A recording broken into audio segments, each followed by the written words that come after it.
Prepare-se para o Enem, pois seu sonho tem que continuar. Se você consegue sonhar, você consegue realizar. Faça a coisa certa. Faça Grupo FAEF. FAIP-FAEF. Olá pessoal, aqui quem vos fala é o professor Daniel. Eu vou trabalhar com vocês 6 questões de literatura retiradas das edições passadas da prova do Enem. Vamos lá? Vamos para a questão de número 1. Você é um bom leitor? Você tem hábito de leitura? A leitura vai te dar, além da capacidade de imaginar melhor as coisas e a capacidade de interpretar melhor textos e imagens. Então, eu diria que um grande sentido para essa prova do Enem, no caso, para você ter uma ferramenta muito boa para que resolva bem as questões, é que você seja um aluno que goste de ler e que tenha o hábito da leitura. Na interpretação da primeira questão, eu tenho não só a interpretação de uma linguagem, mas também de uma imagem. E para que você consiga fazer essa interpretação de imagem ou de linguagem, é ideal que você tenha a leitura. Então vamos à questão e vamos ler e interpretar juntos o que ela nos diz. Rede social. Rede social aqui em casa é outra coisa. E você tem personagens deitados numa rede, onde um deles, provavelmente o pai, disse ao redor os seus filhos deitados na mesma rede, e ele fala que rede social na casa dele é outra coisa. O que você entende por rede social? Aquela rede de internet onde você tem vínculos com seus amigos. Perfeito, amigos e familiares. Mas aqui na nossa questão ele trouxe uma outra possibilidade. E essa segunda possibilidade é de que a rede social poderia ser, de fato, literalmente, uma rede, onde os personagens estão deitados e compartilhando do mesmo espaço. Então eu tenho nessa questão uma duplicidade de sentidos. Vamos ver quais. O efeito de sentido da charge é provocado pela combinação de informações visuais e recursos linguísticos. É justamente o que ela trouxe. Ou seja, ela trouxe uma imagem e ela trouxe uma fala de um personagem com um quadro ao fundo escrito rede social.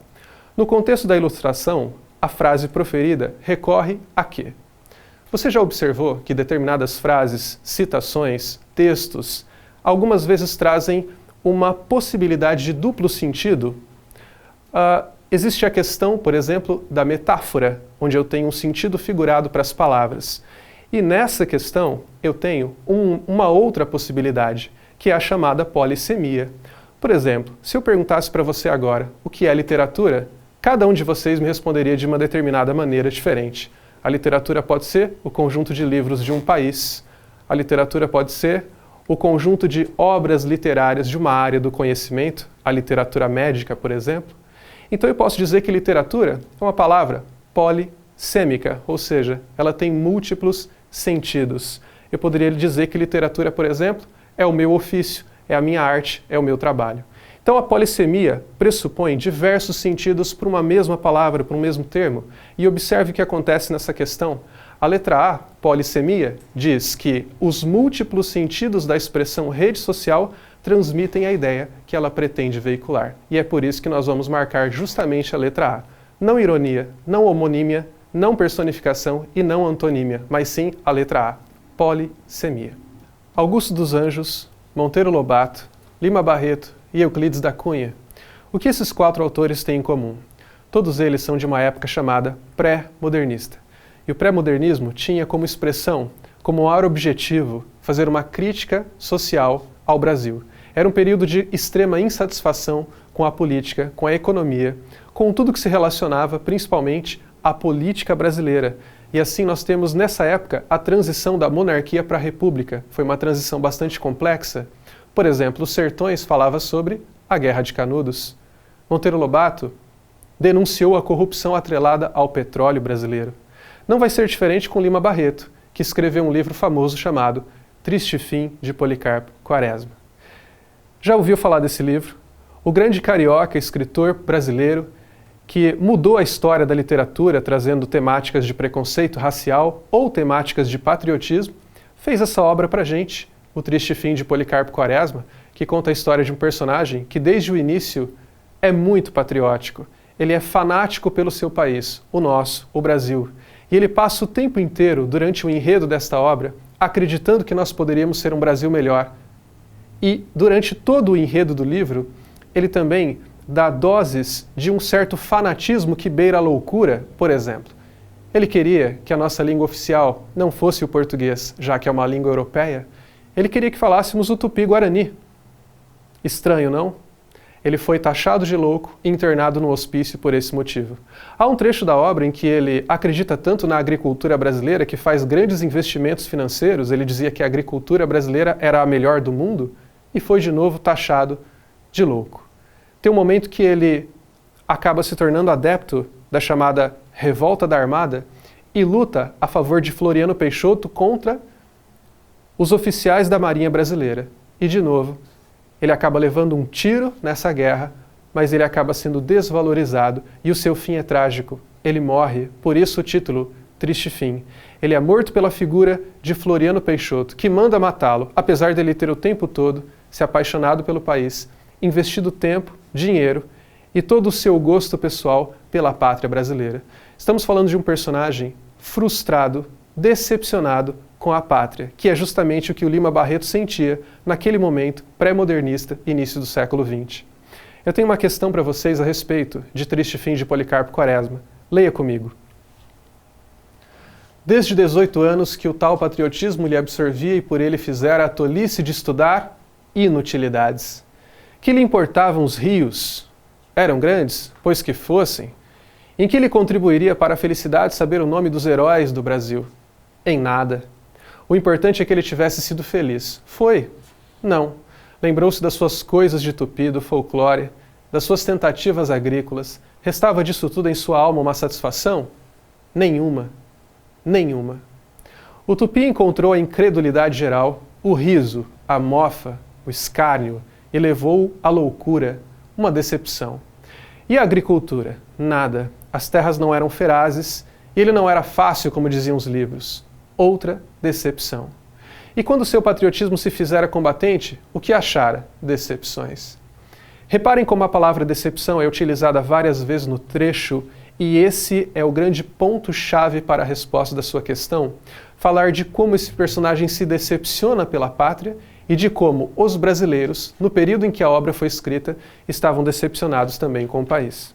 Ou seja, essa obra expressa um pensamento de época, uma grande decepção com o país. Onde estava a doçura de nossa gente? Pois ele não a viu combater como feras? Pois não havia matar prisioneiros inúmeros? Outra decepção. A sua vida era uma decepção, uma série, melhor, um encadeamento de decepções. A pátria que quisera ter era um mito, um fantasma, criado por ele, no silêncio de seu gabinete. Pensando na questão das decepções, das frustrações que o personagem teve e nas frustrações que o autor brasileiro e que os próprios brasileiros tiveram nessa época, vamos marcar a alternativa correta. O romance Triste Fim de Policarpo Quaresma, de Lima Barreto, foi publicado em 1911. No fragmento destacado, a reação do personagem aos desdobramentos de suas iniciativas patrióticas evidencia que... Vamos lembrar que durante a história, ele oficializou, ou melhor, tentou oficializar o tupi como língua do país.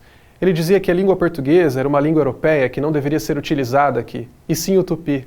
Veja, em todo momento durante a história, ele está dizendo que nós deveríamos ser um país autêntico e buscar a nossa natureza, e não imitar padrões europeus ou outras coisas. Leia comigo a letra C. A construção de uma pátria a partir de elementos míticos, a cordialidade do povo, a riqueza do solo, a pureza linguística, ou seja, menciona a questão do tupi, conduz à frustração ideológica. Podemos dizer que a palavra frustração seria quase um sinônimo nesse contexto de decepção? Então é por isso que nós marcamos exatamente a letra C. Os alunos costumam ter medo das questões de poesia na prova do Enem. O aluno diz: professor, eu não sei interpretar uma poesia, eu não sei o que ela quer dizer. Ou, alguns dizem assim, a poesia ela tem múltiplas interpretações, então eu não sei como agir diante de uma questão que me peça para interpretar uma poesia. Acompanhem comigo. Uma poesia, simplesmente, transmite um recado de uma forma mais lírica, mais metafórica, mais em sentido figurado. E se a gente lê-la com cuidado, com calma, pretendendo buscar o seu objetivo, a gente consegue, então, dar conta de interpretar o que o poeta quis dizer. Repare que no final da questão eu tenho já o nome do poeta que escreveu a poesia, Correia, R, o que nos leva a lembrar de Raimundo Correia, que é um poeta parnasiano. O parnasianismo queria engrandecer as formas da poesia, trazendo para a gente, por exemplo, uma forma chamada de soneto, onde eu tenho 2 quartetos e 2 tercetos. Repare que a questão tem exatamente uma estrofe de 4 versos, outra de 4 versos novamente, outra de 3 versos e no final mais uma de 3 versos, que é o desfecho da poesia. E isto é o que nós chamamos de forma soneto. Raimundo Correia, então, de uma maneira bastante perfeccionista, vai nos guiar diante de uma mensagem que ele quer transmitir nessa chamada forma soneto. Que mensagem é essa? Acompanhem comigo. Mal secreto. Se a cólera que espuma, a dor que mora na alma e destrói cada ilusão que nasce, tudo que punge, tudo que devora o coração, no rosto se estampasse. Veja, é como se o poeta nos desse uma fantasia. E se, na realidade, tudo que as pessoas sentem ficasse explícito no rosto, na face, e nós não tivéssemos ninguém que conseguisse esconder pela máscara da face o que ela está na verdade sentindo. Nós sentiríamos tristeza e isso estaria expresso no rosto. Sentiríamos alegria e ela também estaria expressa, nunca podendo esconder o que sentimos. Veja a segunda estrofe. Se pudesse o espírito que chora ver através da máscara da face, quanta gente talvez que inveja agora nos causa, então piedade nos causasse.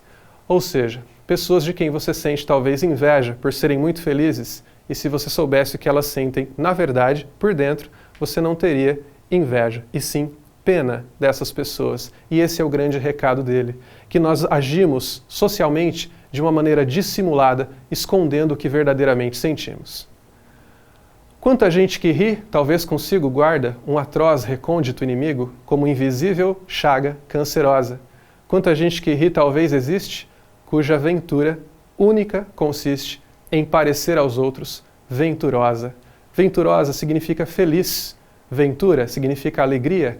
Então, quanta gente que ri talvez existe, cuja alegria consiste em parecer feliz, mas na verdade não é. Coerente com a proposta parnasiana de cuidado formal, veja, nós comentamos essa questão do cuidado formal e do perfeccionismo das palavras, a racionalidade na condução temática, o soneto de Raimundo Correia reflete sobre a forma como as emoções do indivíduo são julgadas em sociedade.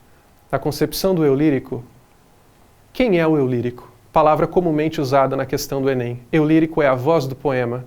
É ele que se comunica com você, o eu lírico, e não o poeta. O poeta é apenas o artista que cria o texto. O eu lírico é quem dialoga com você enquanto o texto é escrito. É uma voz que ele inventa. Segundo, então, o eu lírico, esse julgamento revela que, reparem na letra A necessidade de ser socialmente aceito leva o indivíduo a agir de forma dissimulada. Para quem não se lembra, dissimulada quer dizer falsa. Então, é assim que nós terminamos essa questão, marcando exatamente a alternativa correta, a letra A. Eu sempre costumo lembrar os alunos, e constantemente lembro eles, da questão da importância da leitura. Se você é um bom leitor, você consegue interpretar com muito mais facilidade as questões do Enem. Nem sempre o Enem quer de você uma informação específica e precisa. Ele nem sempre quer de você que você entenda, por exemplo, ou responda, por exemplo, quem escreveu um livro ou o nome de um personagem. Não, o Enem quer que você consiga ler, interpretar a questão e decodificar a metáfora subentendida nas palavras. Ou seja, nós precisamos investir no nosso talento para a interpretação de cada texto que nos é mostrado. Na questão anterior vimos uma poesia e agora vemos um texto de jornal. Vamos ver o que esse texto diz. No tradicional concurso de Miss, as candidatas apresentaram dados do feminicídio, abuso sexual e estupro no país. Ora, você já se depara com algo que te deixa perplexo. Um concurso de Miss não costuma ter esse objetivo. O concurso de Miss não fala de feminicídio, não fala de violência. Mas esse, diferentemente dos outros, de maneira muito excêntrica, falou. Então nós já temos aqui algo que não está muito coerente com o propósito do que aconteceria naquele espaço, naquele dia. No lugar das medidas de altura, peso, busto, cintura e quadril, dados da violência contra as mulheres no Peru. Foi assim que as 23 candidatas ao Miss Peru 2017 protestaram contra os altos índices de feminicídio e abuso sexual no país, no tradicional desfile em trajes de banho. O tom político, porém, marcou a atração desde o começo. Logo no início, quando as peruanas se apresentaram, uma a uma, denunciaram os abusos morais e físicos, a exploração sexual, o assédio, entre outros crimes contra as mulheres. Quanto à materialização da linguagem, diz o enunciado, a apresentação dos dados relativos à violência contra a mulher, 2 pontos. E é aqui que nós vamos trabalhar a interpretação desse texto. O que, na verdade, esse texto nos mostra? Uma dada situação que saiu do seu contexto. Não é o que um concurso de Miss, não é o que nós esperamos de um concurso de Miss. Nós não esperamos que se fale de violência ou feminicídio. Nós esperamos que se julgue, na opinião da plateia ou dos jurados, qual é a mais bonita. Você já ouviu falar numa palavra subverter? Subverter significa romper, quebrar. E repare na alternativa letra E. Subverte, ou seja, rompe, quebra a função social da fala das candidatas a Miss. E é por isso que você vai marcar justamente a alternativa E. Talvez você já tenha estudado um período da literatura, uma época, que é o século XVI, chamado de período clássico. O período clássico viveu o maior poeta da história da literatura de língua portuguesa, um sujeito chamado Luís de Camões. Certamente você já ouviu essa poesia: amor é fogo que arde, sem se ver, ferida que dói e não se sente, onde ele retrata a natureza contraditória do sentimento do amor. Camões escreveu muito sobre o amor e sobre diversos temas, sempre idolatrando e idealizando a figura da mulher. Em outros momentos, ele tem influências de literaturas passadas, ou ele traz algumas inovações, mas ele costuma sempre tocar nesse ponto. As idealizações femininas, uma forma de poesia bastante regrada, assim como os parnasianos, na outra questão que nós vimos, de Raimundo Corrêa, ele trabalha a chamada forma soneto. Vejamos o que diz então este soneto de Luís de Camões. Observe o texto e a imagem a seguir. Camões.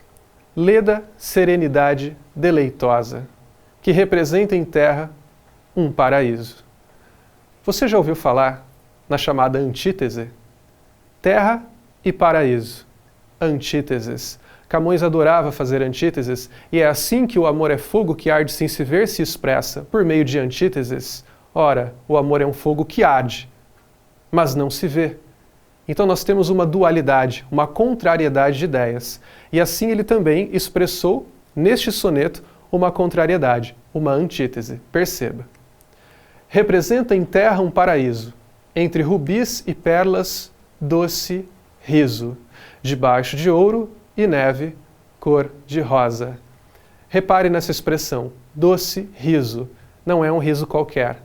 A mulher que ele ama e que ele idolatra no soneto é uma mulher idealizada, a palavra que nós usamos para quando existe um enorme elogio ou quando existem adjetivos que expressam de uma maneira que engrandecem a imagem da mulher na poesia.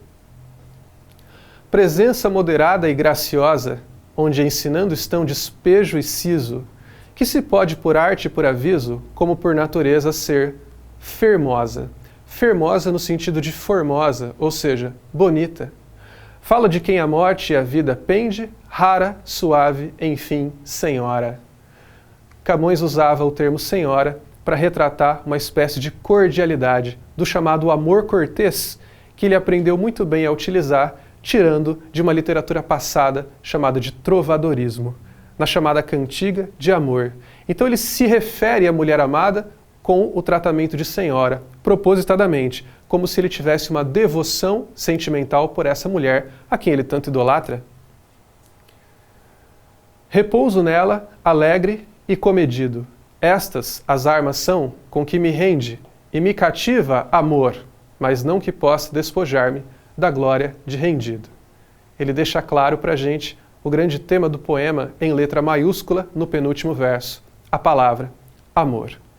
Mas não nos resta apenas interpretar um poema de Camões, também interpretar uma imagem que foi trazida junto da questão. Veja o enunciado. Observe o texto e a imagem a seguir. Vamos para a imagem. Nessa imagem, nós temos que ela data da época de 1483, 1520, período próximo ao chamado período clássico, que é justamente o período em que Camões viveu e escreveu. A Mulher com o Unicórnio é o nome do quadro. E esse quadro expressa para a gente uma mulher de que maneira? Graciosa, bonita, harmoniosa, com roupas leves, com um olhar muito equilibrado e com uma paisagem muito serena. Se você observar a maneira como essa mulher foi descrita para a gente na poesia de Camões, ela se parece em muito com a maneira que esse artista colocou a imagem desta personagem no quadro, ou seja, existe um paralelismo entre os dois. Ora, eles são da mesma época, então é natural que eles tenham as mesmas características. Veja então qual é a alternativa correta. A letra C diz apresentarem um retrato ideal de mulher marcado pela sobriedade e o equilíbrio. O enunciado diz que a pintura e o poema, embora sendo produtos de duas linguagens artísticas diferentes, participaram do mesmo contexto social e cultura. Foi justamente o que falamos. Ora, tanto o texto quanto a imagem são do período chamado clássico. Naturalmente, eles têm a mesma característica, o mesmo aspecto, e a letra C diz exatamente o que conversamos. O retrato ideal de mulher de sobriedade e equilíbrio, evidenciados pela postura, expressão e vestimenta da moça e os adjetivos usados no poema. É por isso que aqui marcaremos justamente a letra C. Você já ouviu falar de um poeta cujo tema principal sempre foi a morte? Você já ouviu falar de um poeta que utilizava termos científicos na sua poesia, como termos da química e da biologia? Um poeta que foi o mais pessimista de todos os poetas e que escreveu numa época em que só se diziam coisas bonitas e líricas, portanto ele é chamado de poeta antilírico. Ele tem uma tristeza tão profunda na sua expressão poética que quando ele escreve e alguém lê o que ele escreveu, é chamado de leitor de mau gosto, porque onde já se viu ler um poeta que só fala de morte, que descreve a decomposição de um cadáver embaixo da terra? Ora, que mau gosto! E assim ele ganha o apelido de poeta do mau gosto. Nós temos aqui, nessa questão última, número 6, um texto de Augusto dos Anjos, que foi o poeta mais triste da história da literatura brasileira. Ele tem um verso que diz assim: melancolia. Melancolia é tristeza. Então ele diz: melancolia, estende-me a tua asa. Você é a sombra onde eu devo repousar. E se a felicidade vier me procurar, diga a esse monstro que eu fugi de casa. Ou seja, em versos fortes, ele expressa uma melancolia e uma tristeza profundas, negaciando a alegria e sempre buscando a tristeza e a morte. Estamos falando de um poeta cético, pessimista, de uma época chamada pré-modernismo, a mesma época de Lima Barreto que vimos há pouco. Veja o soneto que ele traz para a gente nesse trecho, nessa questão do Enem. Psicologia de um vencido. Eu, filho do carbono e do amoníaco, monstro de escuridão e rutilância, sofro desde a epigênesis da infância a influência má dos signos do zodíaco. Profundissimamente hipocondríaco. Para quem não se lembra, hipocondríaco é a pessoa viciada em remédios. E ele traz a imagem de um personagem hipocondríaco, uma imagem melancólica, triste, de alguém viciado em medicações, para acentuar a tristeza do poema. Este ambiente me causa repugnância, sobe-me à boca uma ânsia análoga à ânsia que se escapa da boca de um cardíaco. Já o verme, este operário das ruínas, que o sangue podre das carnificinas come e a vida em geral declara guerra, anda a espreitar meus olhos para roê-los, e há de deixar-me apenas os cabelos na frialdade inorgânica da terra. Que coisa horrenda lembrar da ideia de morte. E o Augusto dos Anjos nos lembra disso o tempo inteiro. Ele sempre nos faz lembrar do limite da materialidade biológica. Nos lembra que um dia nós morreremos. foi um poeta odiado por muitos e adorado por outros. Repare num aspecto que esse poema tem, assim como outros que a gente viu nas nossas aulas aqui, nessas questões que vimos, ele tem a forma soneto mais uma vez, 2 quartetos e 2 tercetos. Porém, ele tem uma coisa única, eu diria em latim sui generis. Ele tem algo único, imprescindível, excêntrico, que só ele teve. Ninguém em toda a literatura utilizou termos tão chulos para descrever a tristeza. Num outro texto dele, ele diz assim: toma um fósforo, acende o teu cigarro, o beijo é a véspera do escarro, e a mão que te afaga é a mesma que te apedreja. Ou seja, usar termos como escarro, como verme, morte e descrever a podridão de um cadáver são a tônica da lírica de Augusto dos Anjos. E isso nos vai levar à resposta para essa última questão. Veja. Na letra D, nós temos que a manutenção de elementos formais vinculados à estética do parnasianismo e do simbolismo, nós vimos que é um soneto. Sendo soneto, ele faz constantemente um diálogo com os chamados parnasianos, porque ele se utiliza de uma forma que era comum no chamado parnasianismo e também no período clássico camoniano. Ou seja, ele se vincula sim à estética do parnasianismo. E do simbolismo, que é uma época que tratava de metáforas e de musicalidade de palavras. E tudo isso ele coloca nessa poesia, dimensionada pela inovação da expressividade poética e o desconcerto existencial. Ele descreveu o desconcerto existencial para nós e ele tem uma expressividade poética como nenhum poeta trouxe. É por isso que a gente vai marcar a correta como a letra D. Queridos alunos, muito obrigado pela companhia. Foi um prazer gravar essa videoaula. Espero que tenham um ótimo desempenho no Enem. Se você quiser ter acesso ao material teórico, a partir do qual houve embasamento para a aula, é só procurar o pessoal do Grupo FAEF por meio do WhatsApp 14 9960 07788. E lembrando, bem agora, após a finalização desse vídeo, haverá a live no Instagram da FAIP, @FAIPMarília, na qual ocorrerá o sorteio de vários prêmios, como tablet, almoço em restaurantes e bolsa de estudo. Mas muita atenção, somente vão concorrer ao prêmio aqueles que, além de inscritos, estiverem presentes na live.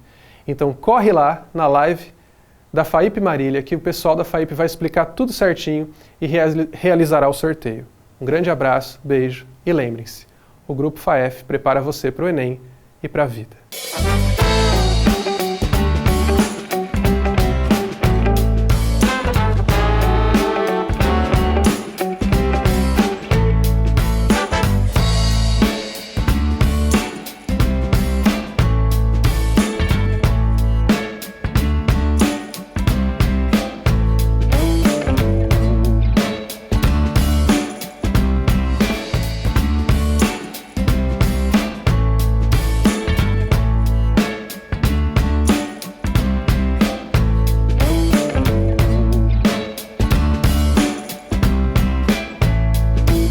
FAIP-FAEF